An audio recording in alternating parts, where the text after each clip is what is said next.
The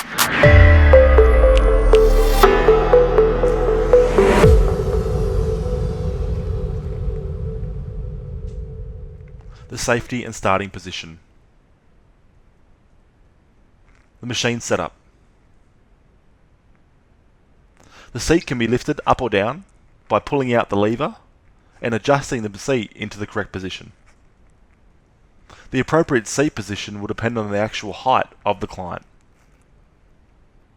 Place collars on the end of the barbell and lock them in place to prevent any unnecessary movement of the weight plates. We have two rack positions in the incline bench press, one higher and one lower rack position. The appropriate starting position will depend on the client's height. So here we can see the client is in a position where their elbows are slightly flexed when lifting the barbell out of the racks. This would be a correct position. Shorter clients may be encouraged to place their feet on the platform, as they may not be able to get their feet flat on the floor.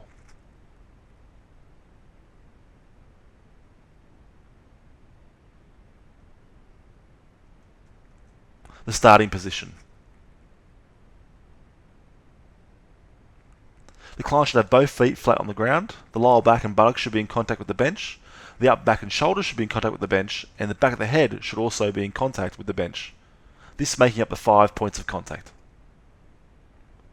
The client's eyes should be directly underneath the barbell, and the grip should be slightly wider than shoulder width apart.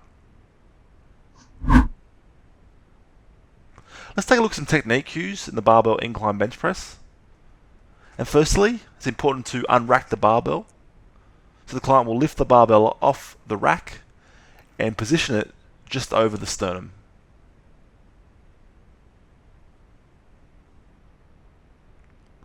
The client will slowly flex the elbows to lower the barbell, and in doing so maintain a 45-degree rotation of the elbows.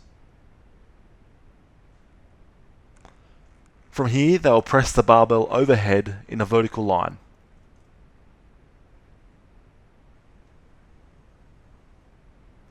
It's important that the client drives through the floor with their feet to maintain stability through the movement. And the client should also look to extend the elbows all the way out. Re-racking the barbell. Once the client has finished repetitions, they'll then slowly put the barbell back against the racks and into position. Let's take a look at correct breathing techniques in the incline bench press.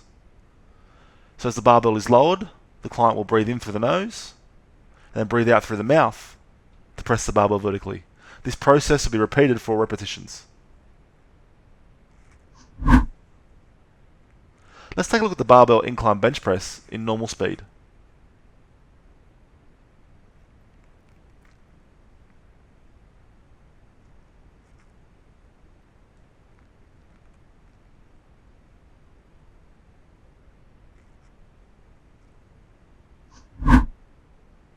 Now let's take a look at some common technique errors associated with the barbell incline bench press.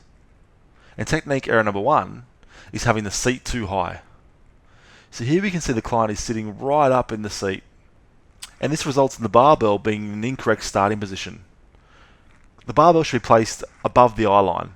In the incorrect video here, we can see that the client is placing the barbell out in front of the chest to start. This will place a lot of strain on the shoulder joint and could cause injury in the long run. The personal trainer should encourage the client to lower the seat into a position where the barbell is placed over the eye line in the starting position.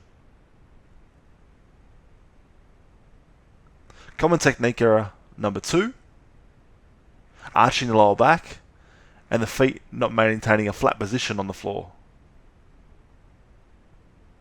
So as previously mentioned, as one of the 5 points of contact, the athlete should have the buttocks and lower back in contact with the bench. However, in the incorrect video on the left here, we can see that the client's lower back is off the bench, and this is resulting in their feet and heels raising off the floor. This can place a lot of stress on the lower back and can cause injury in the long run if the client does not fix this. The client should be encouraged to sit back with the lower back and buttocks on the bench. Let's take a look at some spotting techniques for the barbell incline bench press. And here we see the personal trainer standing behind the client and spotting the barbell to assist the client in lifting it up. This should be done very gently with 2 fingers, with the PT trying to avoid over-spotting. The PT should also help to re-rack the barbell into position. Let's take a look at an exercise analysis for this exercise. And first is the eccentric phase. This is when the barbell is lowered towards the chest. Here the target muscles are relaxing or lengthening. We'll then move into the concentric phase where the barbell is pressed vertically overhead. Here the target muscles are shortening or contracting. Now let's do a joint action and target muscle analysis of the concentric phase only. And firstly with the joints. We see movement at the elbow joint. In addition, we also see movement at the shoulder joint. And finally, for this exercise, we see movement at the scapulothoracic joint. Specifically for joint actions at the elbow joint, we see elbow extension. At the shoulder joint, we see shoulder horizontal flexion or adduction. And at the scapulothoracic joint, we see scapular protraction. Now for the target muscles, at the elbow joint for elbow extension, we see contraction of the triceps brachii. At the shoulder joint for shoulder horizontal flexion or adduction, we see contraction of the large pectoralis major. And finally, at the scapulothoracic joint, for scapular protraction, we see contraction of the serratus anterior, the pectoralis minor. The barbell incline bench press.